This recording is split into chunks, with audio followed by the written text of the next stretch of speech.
Good evening, everyone. I'm Hannah Brown, and I want to thank the PRSSA for allowing me the opportunity to introduce the birthday girl. Yes, we are celebrating more than one thing this evening. Don't worry, I'm not going to sing. That would be horrible. Dr. Alisa Agozzino, or as I know her, Aggie. Aggie has touched my life and so many others with unwavering support, guidance, and boundless energy. Seriously, this woman runs on Mountain Dew and like 4 hours of sleep. I don't know how she does it. But as I thought on how to give proper justice for the immense impact she has made on my life and our stories over the past 10 plus years, I continued to come back to a quote by Ralph Waldo Emerson. He tells us, "Good luck is another name for tenacity of purpose." And let me tell you, I entered Ohio Northern University flailing to find purpose. I came prepared with an overachieving spirit, but a loose idea on what I wanted to do and become. Orientation day rolled around, and I walked in thinking undecided would suffice for now. Luckily, in walks Dr. Aggie, only slightly aggressively, rerouting me to the PR program, immediately seeing potential in me that I couldn't even see in myself. Her tenacity of purpose changed the trajectory of my career and my life that day, giving me meaning and the most wonderful home at Ohio Northern that I could have asked for. And her support didn't stop there. She was not just my favorite professor. You can brag about that one. She was not just my favorite professor, but a mentor who instilled in me a deep passion for PR.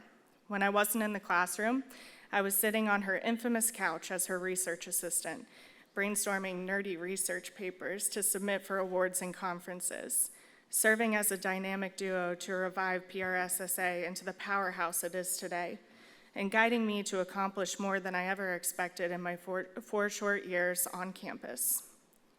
She proved fiercely protective, helping me exit a toxic co-op position that threatened my passion for the industry and taught me how to confidently stand up for what I believed in.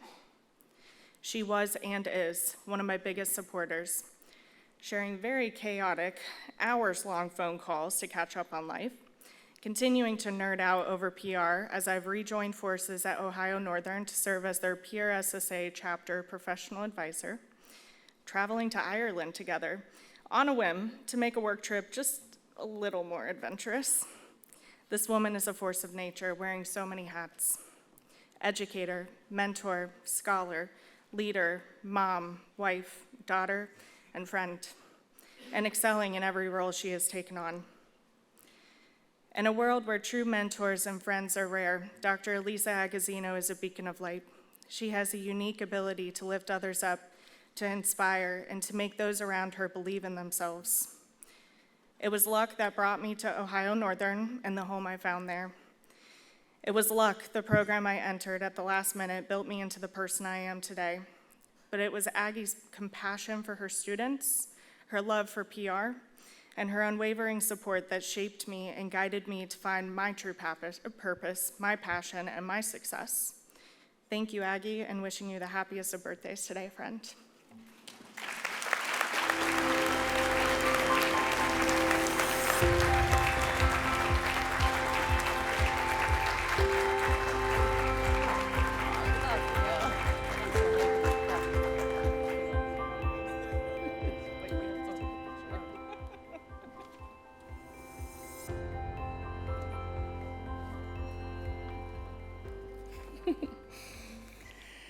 Wow, I won't leave you hanging being the only person. Thank you, Hannah, for that beautiful tribute. The first task that was presented in accepting this award was naming a mentee to introduce me. And I've probably mentored hundreds of students without even knowing. And I guess that's because I never really considered it mentorship per se, but instead I'm in a job and an industry where it's natural to build mutually beneficial relationships with students who are going to lead our profession. It was pretty easy for me to name my mentors. I could rattle those off pretty quickly. I think tonight it's appropriate to give my first and now my lifetime mentor, Steve Eisman, a shout out for his constant support in all of my endeavors of my professional career.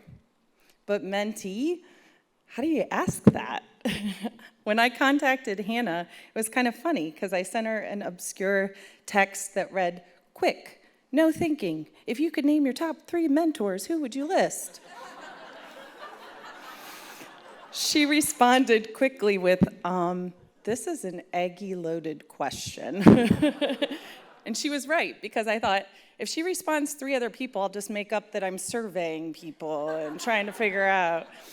But yeah, I just don't. I couldn't wrap my head around how do you know if you're someone's mentor when you've built a relationship and it's crossed into that friendship. So thank you, Hannah, for being here tonight and considering me your mentor. Additionally, preparing for this evening, I was sent a list of questions to answer, and as every good PR person, I didn't even ask what the questions are for. I just started, rattling them off and writing back, and then I was like, I should have probably proofread that. What are these questions going toward? But one of the things that it asked was what my mentorship approach was and what advice I give to mentees.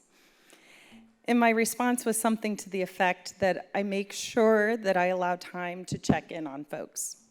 Many of you probably know the fabulous Gary McCormick, and I did my first CEPR accreditation visit with Gary. And we were talking about books, and he recommended that I read the book Never Eat Alone. And one tip of the many that I picked up in that book was to constantly use some of that dead time, which for me is my 30-minute commute to work, to follow up with others, especially when you don't need anything. And I still practice that today, practicing it with both mentors and mentees.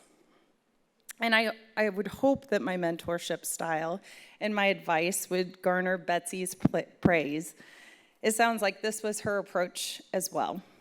I heard this at the session this morning where those who knew her well talked about her checking in on them, making time for them.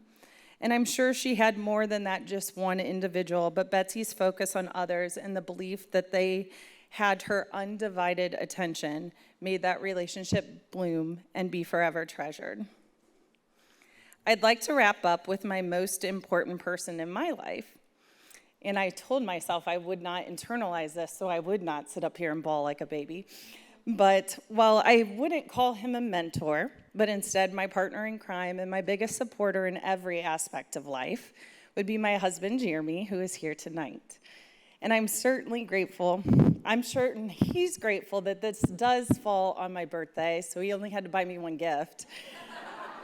But the things that his leadership and his guidance within our family and with our 2 children, it's so profound that none of the other things that I do outside of the home would be possible without his constant foundational love and support.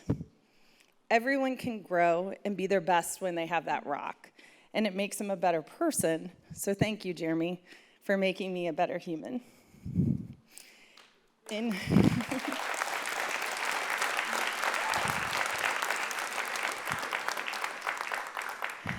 In conclusion, I have to say that I was speechless when Carla emailed me and shared the news of this award.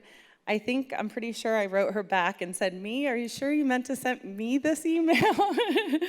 And she said it was, "What are you doing November 2nd? And I was like, "I'm celebrating my birthday."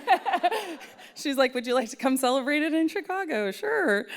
But thank you, Carla, for nominating me and the PLANCCenter for this incredible honor and recognition.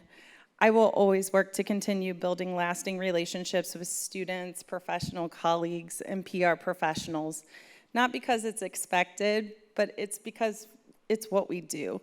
It's how we thrive, and my friends, it's how we learn, grow, and shape this world into a better place. Thank you.